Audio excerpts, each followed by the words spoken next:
Esta batalla parece estar sacada de Juego de Tronos, pero ocurrió en la realidad, y la ganamos nosotros los españoles.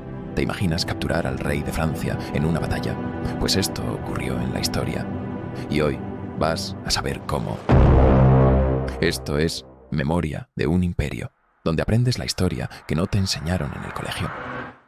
En el turbulento escenario europeo del siglo XVI, dos grandes potencias se disputaban el control de Italia: el Reino de Francia, liderado por Francisco I, y el Imperio Español, bajo el mando de Carlos I.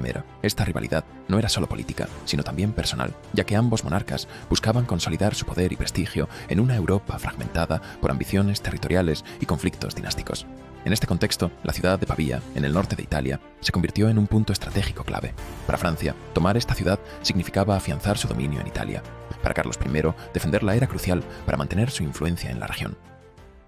La batalla de Pavía no fue solo un enfrentamiento más en las guerras italianas, sino un choque que marcó un antes y un después en la historia militar europea, con ejércitos formados por caballeros franceses, lansquenetes alemanes y los temidos arcabuceros españoles. Antes de la batalla de Pavía, ambos bandos se prepararon con estrategias muy diferentes, reflejo de sus prioridades y estilos de combate. Francisco I de Francia movilizó un ejército compuesto por cerca de 28.000 hombres, entre ellos su famosa caballería pesada, considerada una de las mejores de Europa. Los franceses confiaban en su fuerza bruta y en la capacidad de sus caballeros para aplastar a cualquier enemigo en campo abierto. Además, contaban con artillería avanzada, que había demostrado ser devastadora en batallas anteriores. Sin embargo, el terreno alrededor de Pavía, lleno de bosques y zonas pantanosas, limitaba la movilidad de sus tropas y reducía la efectividad de sus cañones. Por otro lado, el ejército imperial estaba compuesto por aproximadamente 23.000 hombres, entre ellos los temidos arcabuceros españoles y los lansquenetes alemanes.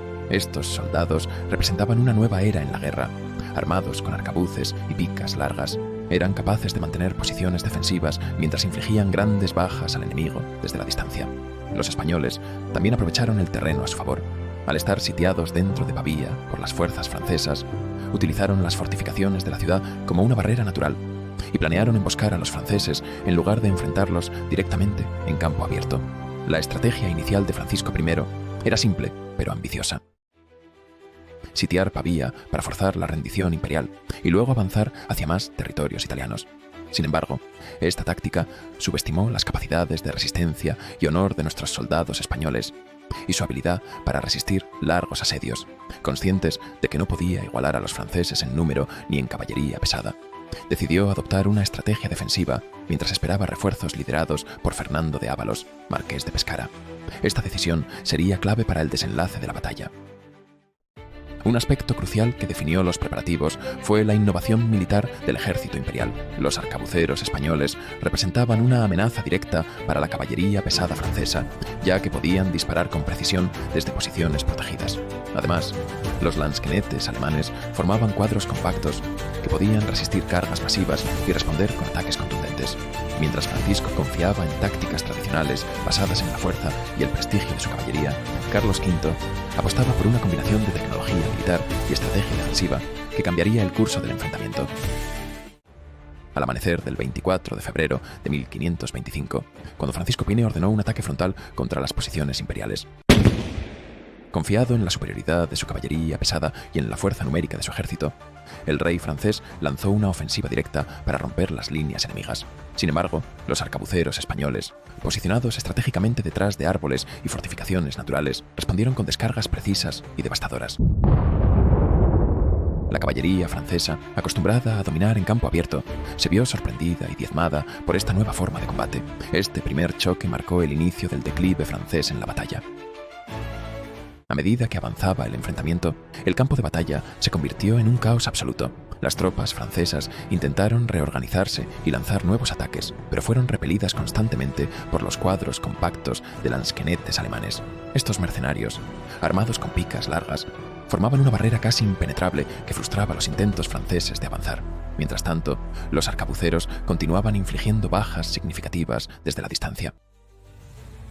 El desenlace de la batalla de Pavía estuvo marcado por una combinación de errores estratégicos franceses y una brillante maniobra de pinza ejecutada por las fuerzas imperiales. Francisco I había apostado por un asedio prolongado para rendir la ciudad, pero su ejército se debilitó al enviar tropas al sur en apoyo del Papa Clemente VII y perder a miles de mercenarios suizos que regresaron a sus cantones. Esto dejó a los franceses con un número similar al de los imperiales, anulando su ventaja inicial. Además, la decisión de mantener la mayor parte de sus fuerzas dentro del Parque Mirabello, un terreno cerrado y difícil, limitó su capacidad de maniobra y los expuso a un ataque coordinado desde múltiples frentes. La estrategia española fue audaz y efectiva. Durante la noche del 23 al 24 de febrero, bajo el mando de Antonio de Leiva y Charles de Lannoy, los imperiales simularon una retirada para engañar al enemigo. Mientras tanto, ingenieros españoles abrieron brechas en las murallas del parque al norte, permitiendo que miles de arcabuceros y lansquenetes entraran en silencio.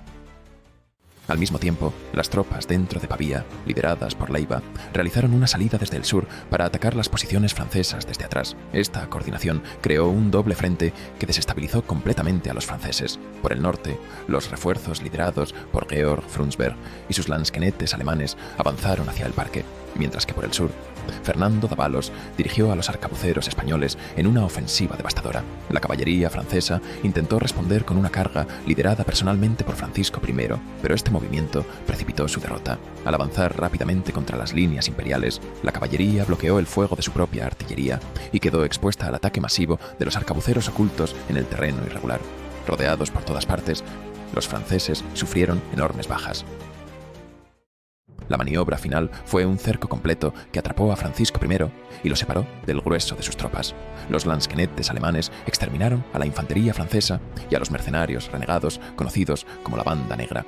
Mientras tanto, los soldados españoles avanzaron sistemáticamente contra la caballería francesa, hasta que Francisco fue derribado de su caballo y capturado. La derrota fue absoluta. Miles murieron o fueron capturados, incluyendo numerosos nobles franceses. Las tropas francesas restantes huyeron hacia el río Ticino, donde muchas perecieron ahogadas.